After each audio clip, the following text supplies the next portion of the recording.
erim uchun magnit ayol bo'laman, turmush o'rtog'im mendan hech qayerga keta olmaydi, bir-biringizga qaysidir bir talablar bo'yicha javob bergansiz, o'zini qanday qabul qilishi, loyiqlik hissi, doim qattiq turish kerak, smirno turish kerak, soldatga o'xshab hech kimga ayta olmaydigan gapini aytgisi keladi. Faqatgina ovqat pishiradigan bir ayol, erkak kishi ham ya'ni sizni har xil ko'rinishda ko'ra olishi kerak. Uyga kelganda shunaqa kayfiyatingiz yo'q deb ensasini qotiradigan ayol emas. Xursand bo'lgan paytda u bilan baravar, hattoki undan ham zo'r xursand bo'la oladigan ayol. Gapirib hozir nimadir gap eshitib qolgandan ko'ra umuman gapirmaganim yaxshi deyishadi. Psixologik, emotsional holatlarni siz joyiga keltirib bersangiz, yarimta gapdan tushunadigan ayol degan gapni eshitgansiz? Ana shunday ayol bo'lishingiz muhim. Assalomu alaykum qadrlilarim. Sizlarni bugun yana darsda ko'rib turganimdan juda ham xursandman. Yana ko'p so'raladigan mavzulardan biri magnit ayol bo'lish uchun nimalar qilish kerak? Magnit ayol o'zi qanday bo'ladi? Qanday xislatlarga ega bo'ladi? Men bu haqda bir emas bir necha marta videolar olganman, darsliklar berganman, o'quvchilarim ham bilishadi.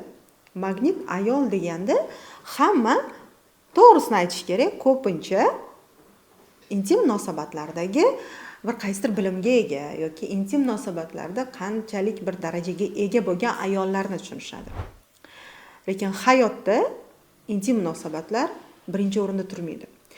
Bundan bir 10 yilcha oldin oila mustahkamligi uchun muhim bo'lgan darajalarda intim munosabatlar 3-o'rinda turardi. Bugungi kunda esa statistika bo'yicha 6-o'ringa tushib qolgan. Ya'ni bu bilan aytmoqchi bo'lganim, ayollar agarda intim munosabatim zo'r bo'lsa, men erim uchun magnit ayol bo'laman, turmush o'rtog'im mendan hech qayerga keta olmaydi, faqat meni deydigan bo'lsa, bu juda ham katta xato va anglashilmovchilikka olib keladigan bir jarayon hisoblanadi. Birinchi o'rinda turmush o'rtog'ingiz bilan turmushga chiqquncha bu jarayoningizni eslang. Siz birinchi o'rinda bir-biringizga yoqqansiz. Bir-biringizga qaysidir bir talablar bo'yicha javob bergansiz. Tashqi ko'rinish bo'lishi mumkin, xarakter bo'lishi mumkin, yoki bo'lmasam dunyo qarash yoki bir qaysidir bilimlar yoki statuslar yoki moddiy va hokazo. Ya'ni bu yerda jinsiy munosabat hech qanaqa bir rolga ega emas edi. Xo'p, nega endi bugungi kunda agarda muammolar bo'layotgan bo'lsa, aynan shu birinchi o'rindagi muammo deb qaraydigan bo'ldik? Yo'q, hech qachon. Mana bu Takror kursimda juda ham ko'plab o'quvchilar murojaat qilishganda, bundan 4 yil, 5 yil oldin shu kursimni birinchi ochgan paytimda ham intim munosabatlar haqida ham dars o'tasizmi? Yoki intim gimnastika o'sha paytda endi juda ham avjiga chiqayotgan paytida men aytganman, yo'q, men intim gimnastika yoki bu haqdagi mavzularni ochmayman va ochish niyatim ham yo'q. Nega? Chunki bu emas asosiy narsa. Bu shunchaki yordamchi bir, masalan deylik, ovqatingiz shirin bo'lsa, lekin unga qanaqadir aromat berish uchun, yana qanaqadir bir go'zallik berish uchun uni chiroyli qilib bezaysiz yoki bo'lmasam qanaqadir pripravalar solasiz, to'g'rimi? Xuddi shunga o'xshagan narsa intim munosabat. Lekin uni bir-biriga bog'lab turadigan narsa, turmush o'rtog'ini yana ham mustahkamlaydigan narsa, bu aslida ayolning ichki holati.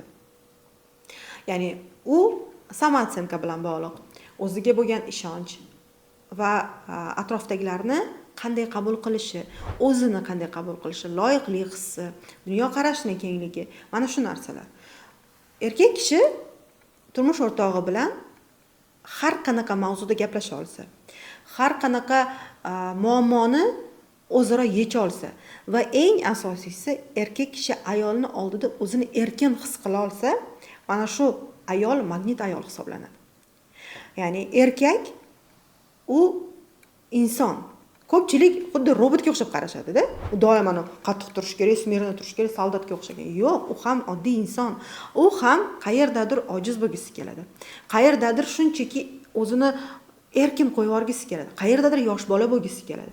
Qayerdadir shunchaki do'stona siz bilan suhbatlashgisi keladi. Qayerdadir maslahat olgisi keladi. Qayerdadir sizga bir hech kimga ayta olmaydigan gapini aytgisi keladi. Agar siz o'sha narsani qabul qila oladigan darajadagi ayol bo'lsangiz, ishoning, sizdan boshqa hech kim kerak emas. Ya'ni ayol kishi turmush o'rtog'iga ham do'st bo'lishi kerak, ham sevgilisi bo'lishi kerak, ham qaysidir ma'noda opa yoki singil bo'lishi kerak, ya'ni jigar sifatida yaqin bo'lishi kerak. Ham albatta maslahat ola oladigan darajadagi onasidagi donolikni olish kerak. Ham shu bilan birgalikda kichkinagina qizdagi bir o'ziga xos erkalik, bir qanaqadir beg'uborlikni o'zida jam qilish kerak.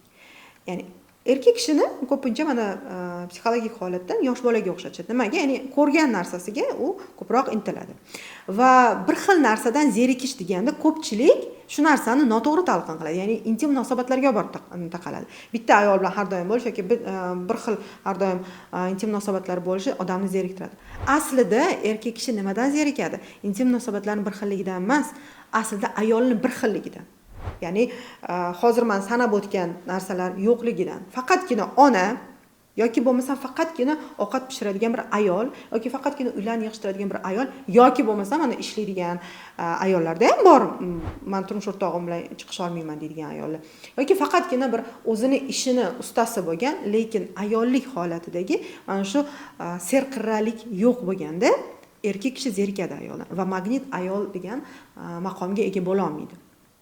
Ya'ni bolalarga agar mana o'yinchog'ini bersangiz, masalan, bitta o'yinchog'ini o'ynaydi, mazza qilib yaxshi ko'rib o'ynaydi, keyin zerikadi. Qaysidir bir kun qarasangiz, balki chetda yotadi-da, uni olib qo'yib boshqa o'yinchog'ini bering, o'shani o'ynaydi. Va vaqt o'tishi bilan, masalan, narigi o'yinchog'ini berganingizda yana qaytadan o'sha o'yinchog' bilan mazza qilib o'ynaydi. Erkak kishi ham, ya'ni sizni har xil ko'rinishda ko'ra olishi kerak.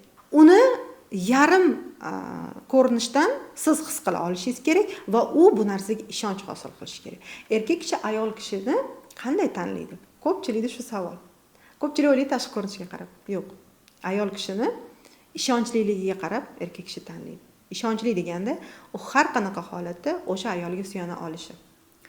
Ya'ni uyga kelganda kayfiyati yo'q bo'lsa, ya'ni nimaga endi uyga kelganda shunaqa kayfiyatingiz yo'q deb ensasini qotiradigan ayol emas, qaysidir darajada unga o'ziga kelib olishga vaqt beradigan va kayfiyati yo'q payti turmush o'rtog'i nimani yaxshi ko'rishni biladigan ayol va o'sha holatni beradigan ayol turmush o'rtog'ingiz uchun eng muhim ayol hisoblanadi.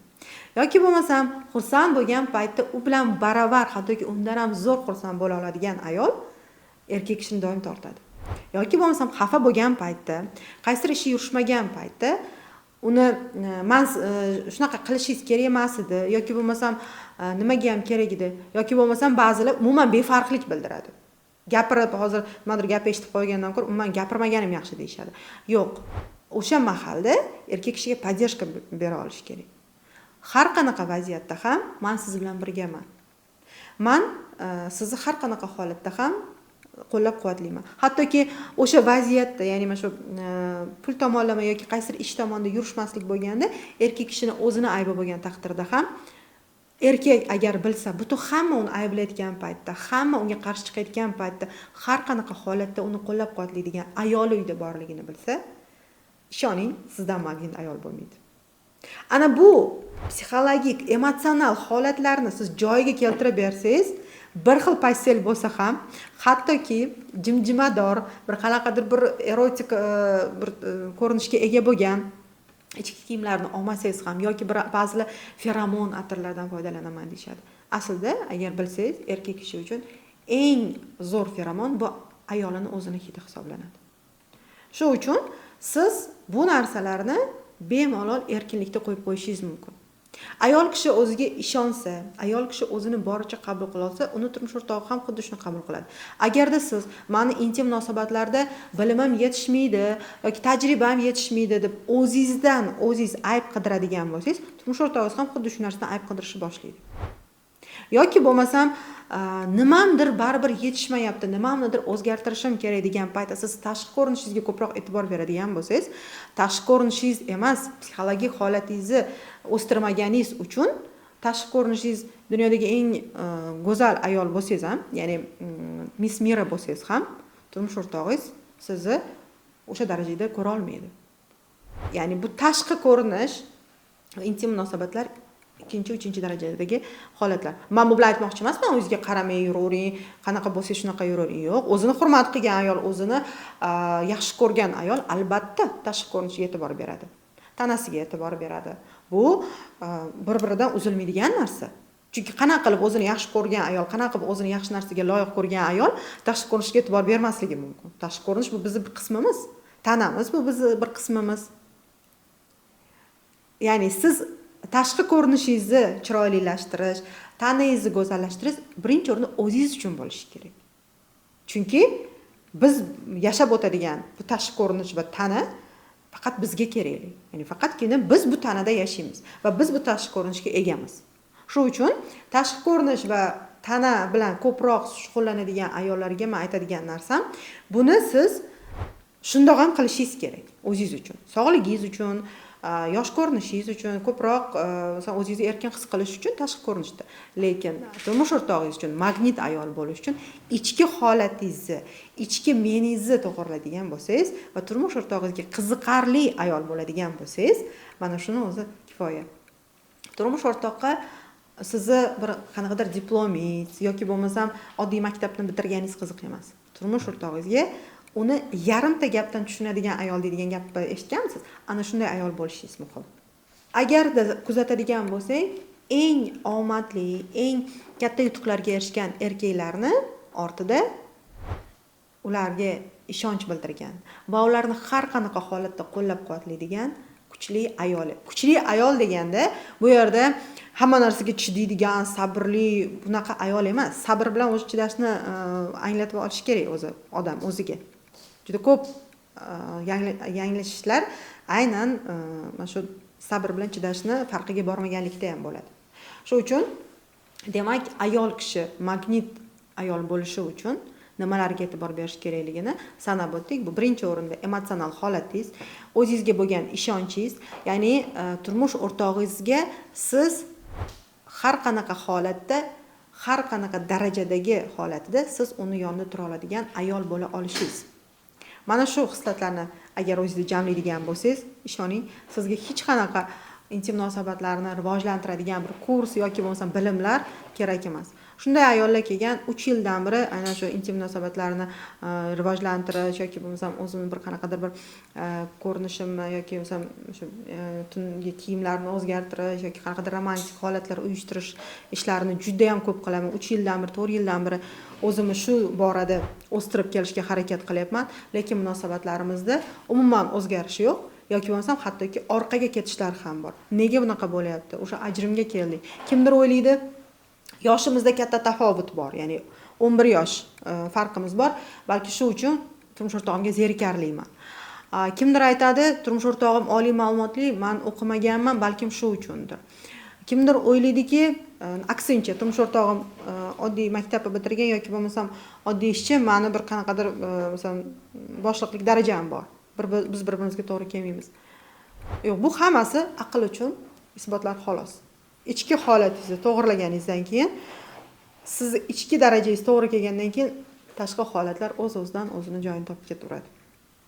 Shuning uchun o'zingizdan ayb qidirgandan ko'ra nimani ustida ishlashingiz kerak? Birinchi o'rinda o'zingizga savol bering. Turmush o'rtog'ingizni qanchalik yaxshi bilasiz?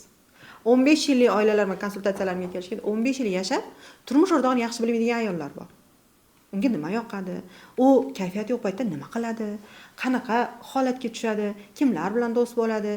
Nimalarga e'tibor berish kerak? Bular haqida umuman ma'lumotga ega emas. Faqat shu intim munosabatlarni rivojlantirishim kerak deb o'ylashadi. Bu kerak emas demoqchi emasman. Bu kerak, lekin birinchi darajadagi narsa emas. Mani tilagim va xohishim har bir ayol magnit ayol bo'lishi. Chunki ayol butun oilani o'chog'i hisoblanadi. Masalan, bu o'choq kimnidir agarda olov kuchli bo'lsa, o'ziga jalb qilib, ya'ni magnit deganda nima? Tortishish. Aslida magnetizm katta jismga kichkina jismlarning tortilishi.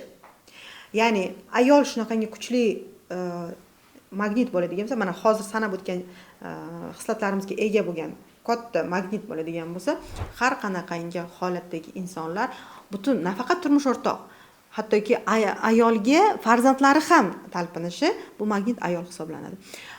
Faqatgina oiladagi farzand, turmush o'rtoq emas, aksincha atrofdagilar ham tortilish boshlashadi. Ko'pchilik o'quvchilarimiz bu narsani aytishadi. Atrofdagilar qandaydir men bilan ko'proq gaplashgisi kelyapti, qo'shnilarimiz ko'proq gaplashgisi kelyapti, qarindoshlarimiz ko'proq gaplashgisi kelyapti, siz bilan gaplashsam maza qilaman deyshadi. Ana shu ham magnit ayol degani. Ya'ni magnit ayol degani faqatgina turmush o'rtog'iga nisbatan emas, butun hamma boshqa insonlarga ham o'zini kuchini bera oladigan va qaysidir ma'noda o'shandan o'zi ham kuch ola oladigan ayol bo'lishi kerak. Har bir ayolga men shunday ayol bo'lishini tilab qolaman. Siz ishoning, siz orzu qilgan yoki siz havas qiladigan ayoldan ham kuchli energiyaga ega ekanligingizni, faqatgina uni to'g'ri boshqarishni bilsak bas. Albatta, bilim va tajriba. Bugun sanab o'tgan narsalarimni o'zingizga konspektlashtirib olib va albatta amalda sinab ko'ring. O'zingiz fikrlaringizni kommentariylarda yozib qoldiring. Qaysi aytgan gapim sizga yangi insight berdi yoki bo'lmasam qaysi bir maslahatni hayotingizda qo'llab ko'rmoqchisiz va qo'llab ko'rgandan keyin albatta fikrlaringiz bilan bo'lishni unutmang.